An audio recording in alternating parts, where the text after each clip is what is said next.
Hey everyone, welcome back to another new video.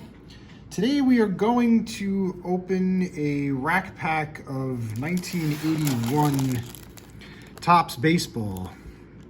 And I have to be honest, this is not one of my favorite sets. Even as a kid, for whatever reason, I just never loved the look of these. Yet I certainly collected plenty of them.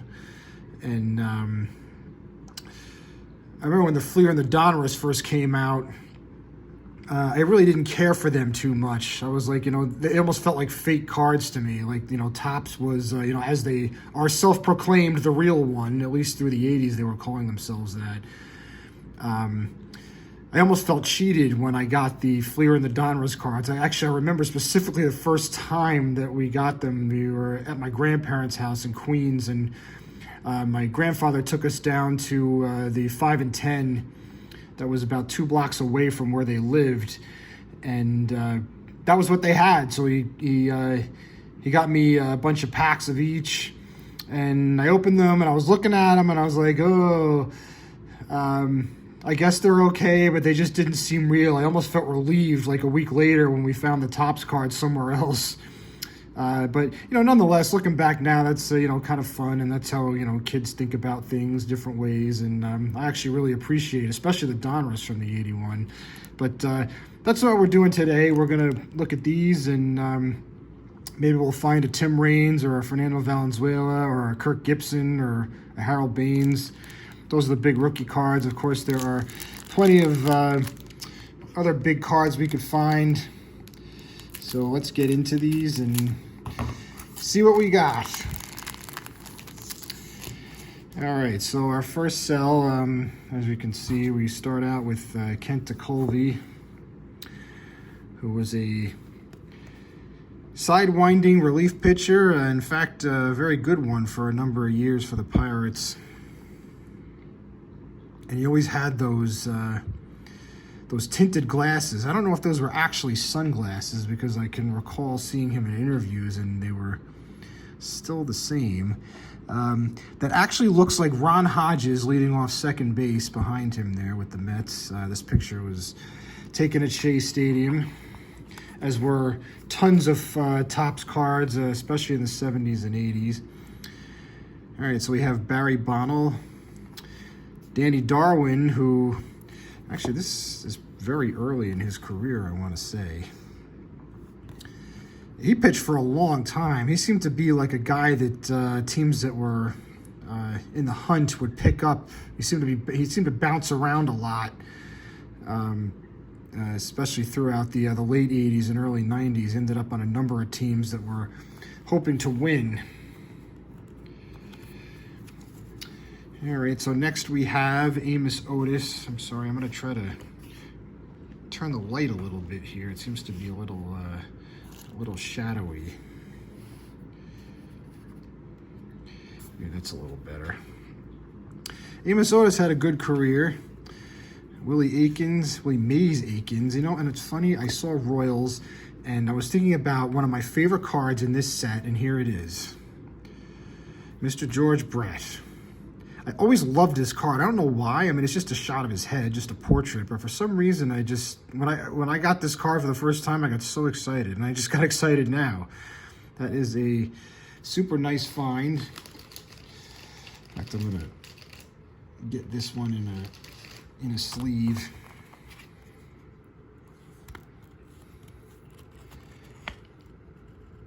I'm very happy with this.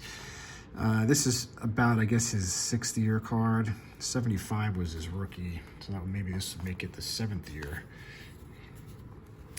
Okay, so we have Al Bunbury, who was a good player for the Orioles for a number of years. And this is, I guess, a Royals pack, since we had Willie Aikens, Amos Otis, George Brett, and now Dan Quisenberry, who did unfortunately pass years ago. But he was another sidewinding, almost submarine-like. I think he was more underhand than Tekulve was.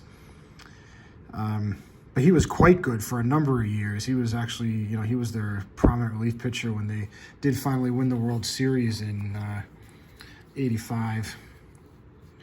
I know we got some Yankees coming up. Well, this is an interesting pack. The collation here is kind of funny. Tom Underwood, Bobby Brown. I don't remember him being with the Yankees for very long. I think he was actually on the Padres when they made it to the World Series in '84. Louis Tiant. This was, I guess, one of his last stops towards the end of his career. I know the Yankees did give him a decent amount of money because that's what George Steinbrenner did. But he had a very solid career. We have another nice one coming up here after Frank Pastore. This is a very nice find as well, a Carlton Fisk. And as we can see here with so many of these cards, the centering is not great. In fact, this almost looks like that back. No, that corner actually looks good. I guess it was just the light that made it look a little dinged. Made it look a little dinged, sorry. But that's a nice card. I guess that was shortly before he went to the White Sox. Now we're going to come up on some Astros. Jose Cruz, Cesar Cedeno, who I think the really highlight of his career was in '85 when he was, I think it was '85, when the Cardinals picked him up.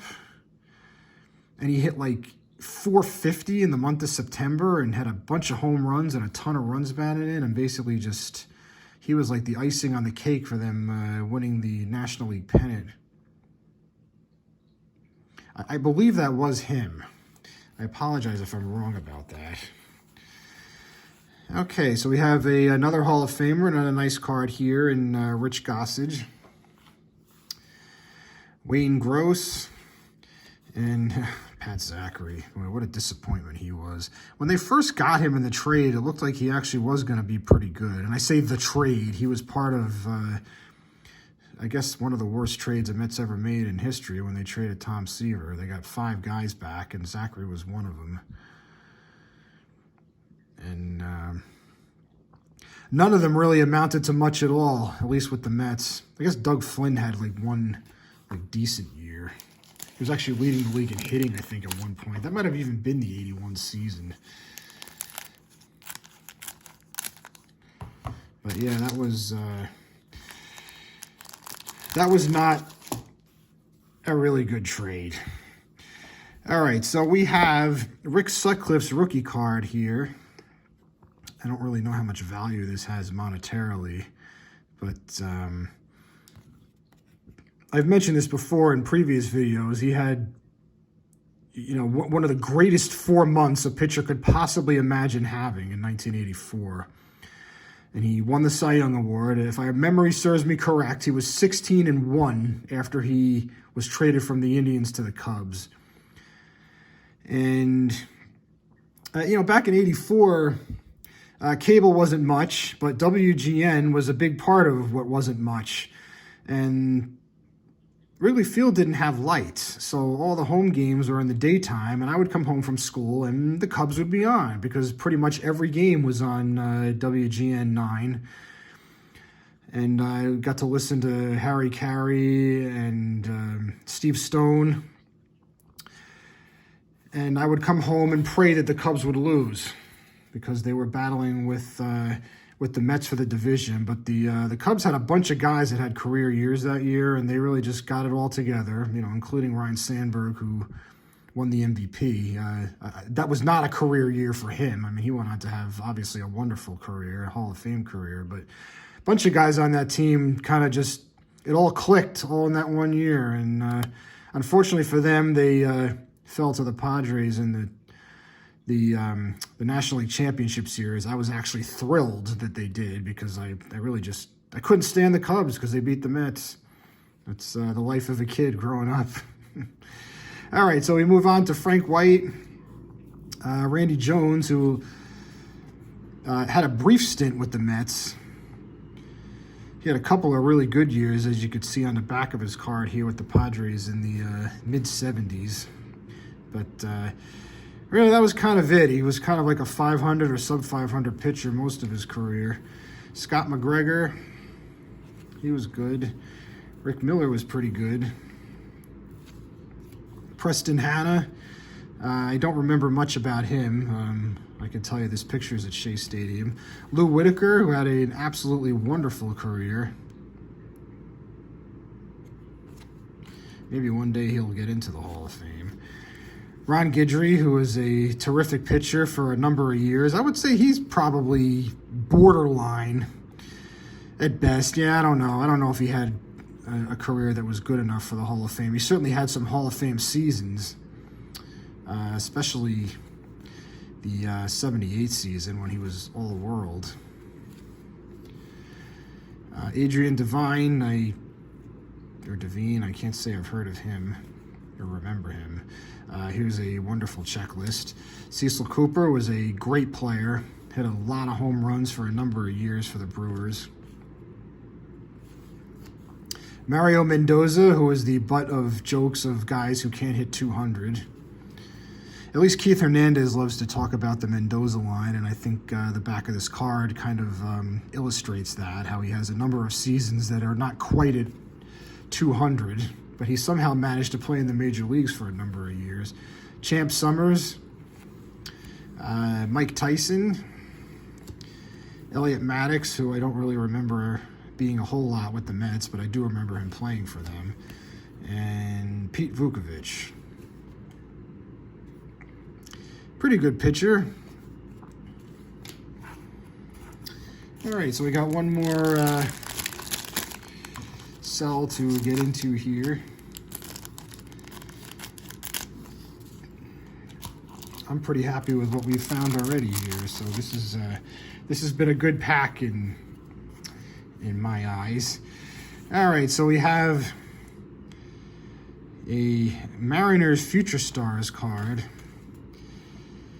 And one guy here, Rick Anderson, actually came up and pitched for the Mets. I mean, most of his career was in the minor leagues. He was either 32 or 33 years old. He came up for the Mets in the middle of the 86 season where they had some injuries into their rotation, and he pitched wonderfully for, I want to say, 2 or 3 starts.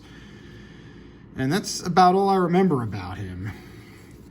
But he was kind of like I said, like a career minor leaguer that came up because they just needed somebody to pitch, and he pitched great.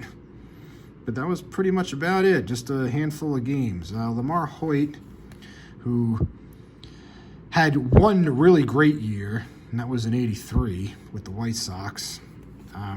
He may have even won the Cy Young that year. I could be wrong about that, but I think he very well might have. He won like 22 or 24 games along with... there was one other pitcher that was really good with him, whose name escapes me at the moment. But yeah, Richard Dotson, maybe? Yeah, I think it might have been him. He and Hoyt both won over 20 games. We have a Cardinals team card featuring Whitey Herzog at the top right. Juan Eichelberger, Bill Stein. And here's a nice card. Steve Carlton record breaker. We've had some luck pulling some of the lefties' cards in our breaks. That's a nice one. Dennis Kinney. We have a Red Sox team card here with Ralph Houck in the top right corner. Gordy Pladsen. I can honestly say that's not a name that I recognize. Gaylord Perry in his very short stint with the Yankees. I don't even know if he completed a season with them. I think that might have been it, the end of the '80 season. I think he was on to the Mariners after that. George Medic, Darryl Porter, who played a very long time. After the Royals, he played for a while with the Cardinals, too. We have a Future Stars of the Tigers. I can't say that any one of those names are really noteworthy. Larry Bittner, he was a decent hitter for years with the, I want to say with the Cubs, and then maybe later on with the Phillies after that. More like a pinch hitter type. And we have an Astros team card. And our last card of this break is Jim Anderson. So interesting collation with these cards here, especially that first cell. We had like a bunch of cards that were all kind of from the same team. Royals, Royals, Royals, Royals, and another Royal and George Brett there. But we did find some pretty nice ones. We have a few Hall of Famers: Gaylord Perry, Steve Carlton, Rich Gossage, Carlton Fisk, and at least my favorite of this break, the George Brett that I mentioned earlier. I always just love this card for some reason. This one and the 79. I think the 79 is probably my favorite Brett card as far as, for eye appeal alone. It was just like just a great shot of him crouched down, a little bit from an angle from behind at third base. But as I mentioned, I always loved this one too. All right, well, we rambled a little bit there. But I really enjoyed opening these. I hope you guys did too. If you're new to the channel, please like and subscribe. And we will see you on the weekend with our weekend way back. Thank you so much for watching, and enjoy the rest of your day. Take care.